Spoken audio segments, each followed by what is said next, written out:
യോഹന്നാൻ 16:12 യേശു ക്രിസ്തു ക്രൂശീകരണത്തിന് പോകുന്നതിന് മുമ്പ് അപ്പോസ്തലന്മാരെ ഒരുപാട് കാര്യങ്ങൾ പഠിപ്പിച്ചു. അവിടെ യേശു പറയുകയാണ്, എനിക്ക് അനേകം കാര്യങ്ങൾ നിങ്ങളോട് പറയണമെന്നുണ്ട്. അപ്പോൾ അത് അനേകം കാര്യം പഠിപ്പിച്ചു, ഇനിയും പഠിപ്പിക്കണമെന്ന്, പക്ഷേ നിങ്ങൾക്ക് ഇപ്പോൾ ഗ്രഹിക്കില്ല. പരിശുദ്ധാത്മാവ് വരുമ്പോഴോ, കണ്ടോ, പിതാവെന്നും പുത്രനും, പിതാവിനോട് പ്രാർത്ഥിച്ചു, പുത്രൻ പരിശുദ്ധാത്മാവ് സ്നാനമേറ്റ്, പുത്രൻ സ്നാനമേറ്റ ഉടനെ പരിശുദ്ധാത്മാവ് ലഭിച്ചു. അപ്പോൾ ലോകം പറയുന്നത് 3 വ്യക്തി എന്നാണ്. അങ്ങനെയൊന്നുമില്ല. അതിൻ്റെ ഇതാണ്, ഇത് 3 വ്യക്തി എന്നാണ് ക്രിസ്ത്യാനികൾ മുഴുവൻ പറയുന്നത്. പക്ഷെ വെളിപ്പാട് ലഭിച്ചവൻ, സഭ വെളിപ്പാടിലാണ് കെട്ടപ്പെടുന്നത്. അതുകൊണ്ടാണ് ഞാൻ ഈ പെന്തക്കോസ്തിലായിരുന്നു, പെന്തക്കോസ്ത് സഭയൊക്കെ വിട്ടിട്ട് ദൈവിക സഭയിലേക്ക് വന്നത്. ഇത് സഭാകാലങ്ങളുടെയാണ്. പൗലോസ് ഒന്നാമത്തെ സഭയുടെ ദൂതൻ AD 53 മുതൽ 170 വരെ ഒന്നാമത്തെ സഭാകാലം. ഈ സമയത്ത് ഈ വെള്ള കാണുന്നത് ഇത്രയാണ് വിശ്വാസികൾ, ധാരാളം പേരുണ്ടായിരുന്നു, വിശ്വസിച്ചവർ കൂടുതലുണ്ടായിരുന്നു. അത് കഴിഞ്ഞപ്പോൾ അത് തകർത്തുകൊണ്ട് ഒരു സഭ വന്നു, കത്തോലിക്ക സഭ. അതിലൂടെ വന്ന ദുരുപദേശമാണ് ഈ ഒന്നാമത്തെ സഭയിലുള്ള കർത്താവായ യേശുക്രിസ്തു നാമം വെളിപ്പാടിൽ കെട്ടപ്പെട്ട സഭയെ തകർത്ത് കളഞ്ഞിട്ട് ഇത് ഓരോ സഭാകാലങ്ങളിലും ദൈവം ഓരോരുത്തരെ വിളിച്ച് പുറത്തേക്ക് കൊണ്ടുവരുമ്പോൾ വിശ്വാസം കുറഞ്ഞു വരികയാണ്.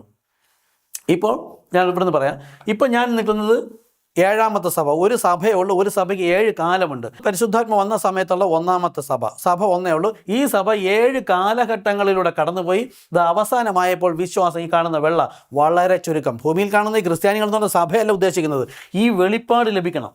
യേശുവിൻ നാമ സഭയുണ്ട്, ഞാൻ യേശുവിൻ നാമ സഭയിലല്ല. അവർ പഠിപ്പിക്കുന്ന അനേകം വചനങ്ങൾ, വെളിപ്പാടുകൾ തെറ്റാണ്. അത് തുടർന്നുള്ള എപ്പിസോഡിൽ സംസാരിക്കുന്നുണ്ട്. അപ്പം എക്സാക്റ്റ് വെളിപ്പാട് പറയണം. അപ്പം പൗലോസിനെ ദൈവം ഒന്നാമത്തെ ഏഞ്ചൽ ആയിട്ട്, അല്ലെങ്കിൽ ഒന്നാമത്തെ ഏഞ്ചൽ വന്ന് വസിക്കുന്നതിനും ശുശ്രൂഷ ചെയ്യുന്നതിനും പൗലോസിനെ തിരഞ്ഞെടുത്തു. അത് കഴിഞ്ഞ് ഓരോരുത്തരും തിരഞ്ഞെടുത്തു. അപ്പോൾ ഇപ്പം പെന്തക്കോസ്തിനെ വിളിച്ചു കൂട്ടിയത് ജോൺ വെസ്ലിയാണ്. അന്ന് മീഡിയകളില്ല, ഒന്നും ഇല്ലാത്തതുകൊണ്ട് അവർക്ക് ആർക്കും അറിയില്ല.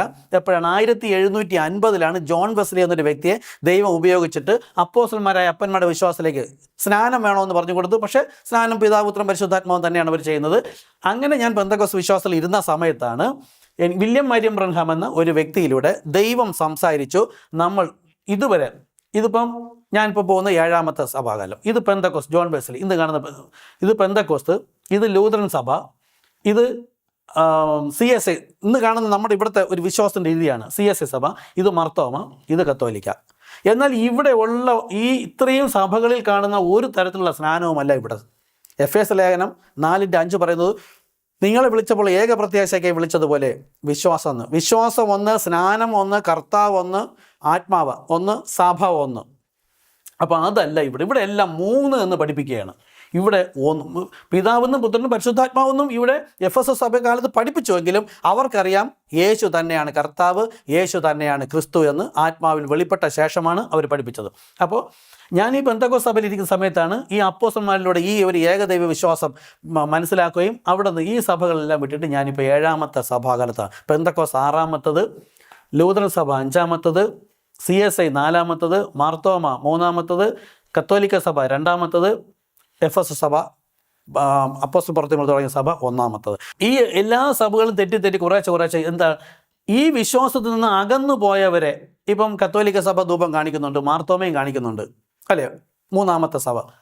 4ാമത്തെ സഭ CSI, അത് ഒഴിവാക്കി. പക്ഷേ ലൂതറൻ സഭ വന്നപ്പോൾ ഇവരുടെ അനേകം വിശ്വാസങ്ങൾ വിട്ടിട്ട് അവർ വന്നു. പെന്തക്കോസ്ത് വന്നപ്പോഴത്തേക്ക് പരിശുദ്ധാത്മാവിനെ അയച്ചു കൊടുത്തു. അവർ ആത്മാവിനെ അതിൽ ആരാധിച്ചു തുടങ്ങി. അപ്പോഴും സ്നാനം പിതാപുത്രൻ പരിശുദ്ധാത്മാവ്. എന്നാൽ 7ാമത്തെ കാലമായപ്പോൾ ഗോതമ്പ്, ഇവിടെ എല്ലാം കർത്താവ് വിത്ത് വിതച്ചിരിക്കുകയാണ്, പിശാച് കളയുടെ വിത്തും വിതച്ചിരിക്കുന്നു. രണ്ടും കൊയ്ത്തോളം വളരട്ടെ. കൊയ്ത്തിന് മുമ്പായിട്ട് യജമാന ദൂതന്മാരെ അയച്ചിട്ട് ഈ സഭകൾ, ഇപ്പോൾ കത്തോലിക്ക സഭ മുതൽ പെന്തക്കോസ്തിലിരിക്കുന്ന സഭകളുടെ അകത്ത് ദൈവസത്തതയുണ്ട്. ഞാൻ അവിടെ ആയിരുന്നു. മാർത്തോമയിൽ CSIയിലൊക്കെ ഉണ്ടായത്, പെന്തക്കോസ്തിൽ കുറച്ച് കാലം ഉണ്ടായിരുന്നു. ഒറിജിനൽ സീഡ് അപ്പോസ്തലന്മാരിലൂടെ പഠിപ്പിച്ച അതേ ഏകദൈവ വിശ്വാസം, സ്നാനം, കർത്താവ് എല്ലാം യേശു ഈ അടിസ്ഥാനത്തിന് മേൽ കെട്ടപ്പെടണം. അങ്ങനെ വിശ്വസിച്ചപ്പോൾ ഞാൻ ഈ പെന്തക്കോസ്ത് സഭ വിട്ടിട്ട് ഇന്ന് ദൈവസഭയിലേക്ക് വന്നു. ഈ ലവോദിക്ക കാലത്തുള്ള ദൈവസഭയിലേക്ക് വന്നു.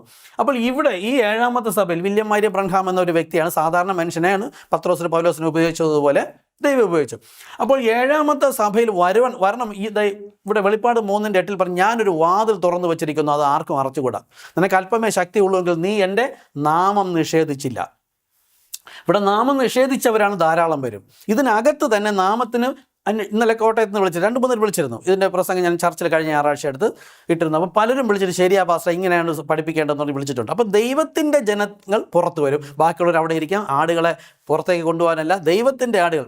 യോഹന്നാൻ 10 യേശു പറഞ്ഞു, എൻ്റെ ആടുകളെ ഞാൻ പേർ ചൊല്ലി വിളിച്ച് പുറത്തേക്ക് കൊണ്ടുപോകും. അപ്പോൾ ദൈവജനം ഈ കർത്താവ് യേശുക്രിസ്തു നാമത്തിൽ സ്നാനപ്പെട്ട് കർത്താവ് യേശുക്രിസ്തു നാമത്തിൻ്റെ വാക്കിനാലോ ക്രിയയാലോ എന്ത് ചെയ്താലും സകലതും കർത്താവായ യേശുക്രിസ്തു നാമത്തിൽ ചെയ്യുവൻ.